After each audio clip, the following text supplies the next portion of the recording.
Sanctus, Sanctus, Sanctus Dominus Deus Sabaoth. Salam jumpa kembali saudara-saudariku yang terkasih dalam Tuhan kita Yesus Kristus. Salam sejahtera untuk kita semua. Berkat Allah yang Maha Kuasa senantiasa menyertai kita. Marilah kita mendengarkan dan merenungkan bacaan-bacaan kitab suci hari Kamis tanggal 30 Mei tahun 2024. Dalam nama Bapa dan Putra dan Roh Kudus. Amin. Bacaan pertama dari surat pertama Rasul Petrus, bab 2, ayat 2-5, dilanjutkan dengan ayat 9-12. Saudara-saudara terkasih, seperti bayi yang baru lahir, yang selalu ingin akan air susu yang murni dan rohani. Berkat susu itu, kalian akan bertumbuh dan beroleh keselamatan jika benar-benar kalian telah mengecap kebaikan Tuhan. Datanglah kepada Tuhan. Dialah batu yang hidup itu, yang dibuang oleh manusia, tetapi dihormati dan dipilih dari hadirat Allah. Biarlah kalian juga dipergunakan sebagai batu hidup untuk pembangunan suatu rumah rohani bagi suatu imamat kudus, untuk mempersembahkan persembahan rohani yang berkenan kepada Allah karena Yesus Kristus. Kalianlah bangsa yang terpilih, kaum imam yang rajawi, bangsa yang kudus, umat kepunyaan Allah sendiri. Maka, kalian harus memaklumkan perbuatan agung Allah. Ia telah memanggil kalian keluar dari kegelapan, masuk ke dalam cahayanya yang menakjubkan. Kalian yang dahulu bukan umat Allah, kini telah menjadi umat-Nya. Kalian yang dahulu tidak dikasihani, kini telah memperoleh belas kasih. Saudara-saudara yang terkasih, aku menasihati kalian supaya sebagai pendatang dan perantau, kalian menjauhkan diri dari keinginan-keinginan daging yang berjuang melawan jiwa. Hiduplah secara baik di tengah-tengah bangsa bukan Yahudi, supaya apabila mereka memfitnah kalian sebagai orang-orang jahat, mereka dapat melihatnya dari perbuatan-perbuatanmu yang baik dan memuliakan Allah pada hari Ia melewati mereka. Demikianlah sabda Tuhan. Syukur kepada Allah.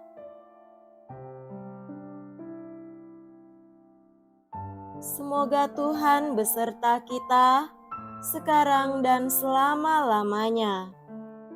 Inilah Injil suci menurut Markus. Dimuliakanlah Tuhan. Injil Markus bab 10 ayat 46-52.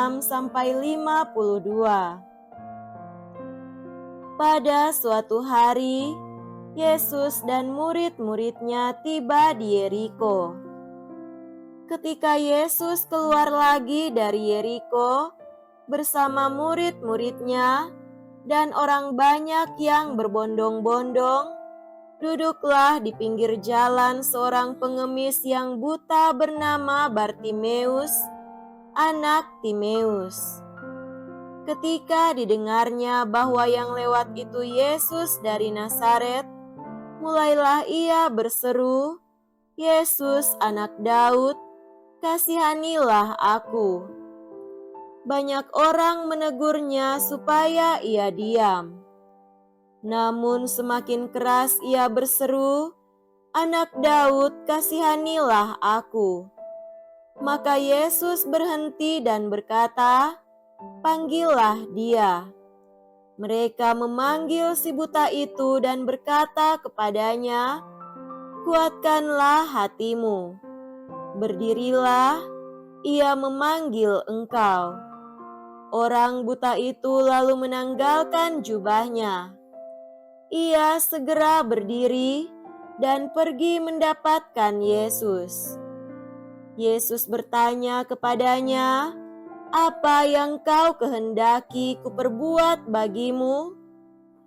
Orang buta itu menjawab, "Rabuni, semoga aku dapat melihat." Yesus lalu berkata kepadanya, "Pergilah, imanmu telah menyelamatkan dikau." Pada saat itu juga, melihatlah ia. Lalu ia mengikuti Yesus dalam perjalanannya. Demikianlah sabda Tuhan. Terpujilah Kristus.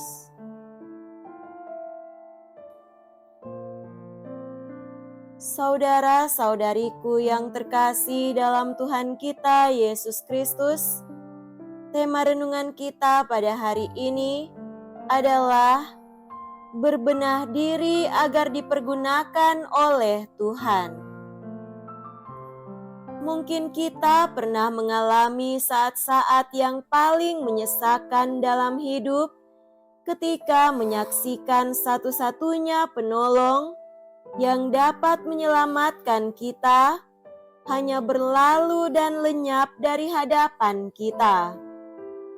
Saya mencoba memproyeksikan pengalaman yang menyesakan dada itu ke dalam diri Bartimeus yang buta.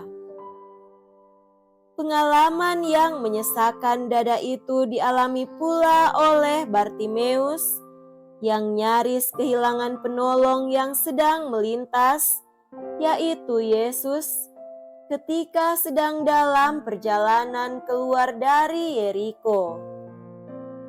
Bartimeus nyaris kehilangan satu-satunya penolong justru oleh orang-orang yang menghalangi dan menyuruhnya diam ketika ia berseru, "Yesus, Anak Daud, kasihanilah aku."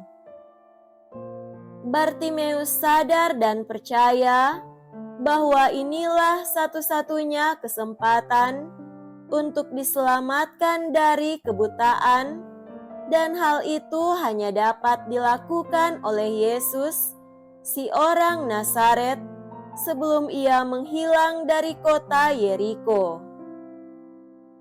Oleh karena itu, dengan dorongan kemendesakan yang sangat, semakin keras ia berseru, dan Yesus mendengarnya.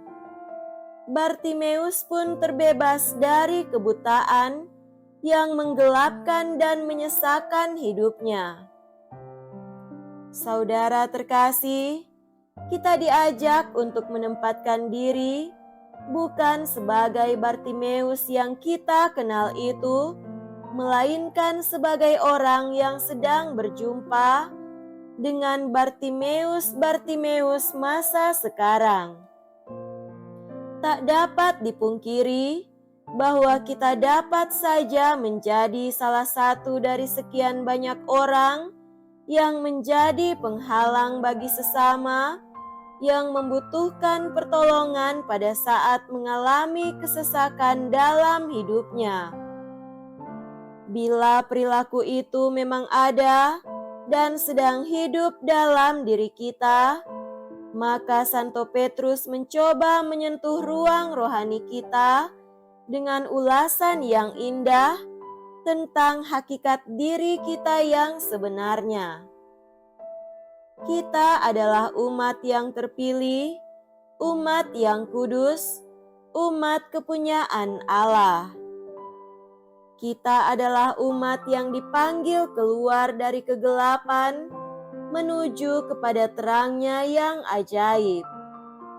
Baiklah kita berbenah diri agar dapat dipergunakan oleh Tuhan sebagai batu hidup untuk pembangunan suatu rumah rohani, rumah di mana Bartimeus pada zaman ini dapat berjumpa dengan Sang Juru Selamat.